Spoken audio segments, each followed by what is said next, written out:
ئەمەی کە پێوترا حربی ئەهلی هەر بە درۆژ پێوترا حربی ئەهلی چونکە حربی ئیبادەیەک بوو بەسەر مسلمانان کە بێچەک بوون. مسلمانەکان بە توولی ئەم سەردەمە درێژ و دوورخایەنانە هەر بێچەک بوون.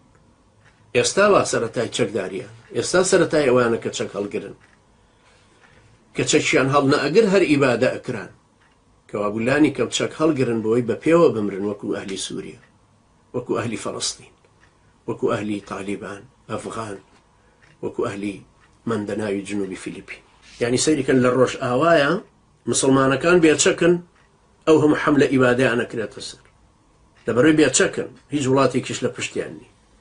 دێن بۆ بەنگلادیش، لە بەنگلادیشیش ئەچەوسێنرێنەوە لەبەرە بەنگلادیش وڵاتی مسلمان نەماوە، دارالئیسلام نەماوە.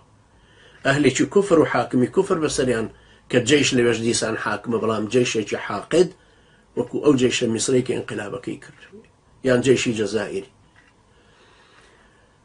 ئەمانە پەنایان نییە ئەم مسلمانانەی بورمە، بەڵام لەولاوە ئەوانەی ترکە شینیان پێڵێن ئەوان یەکسەر هاتنەوە سەر سین و جەیشی ماوی خۆشیان هەیە و چەکداریشن و ناوچەکانی خۆشیانە پارێزن و هیچ حکمی عسکەریش هجوومێکی نەکردوەوە سەریان لە شەستەکانەوە ئەوانە بەردەوامن لەسەر چەکداری خۆیان.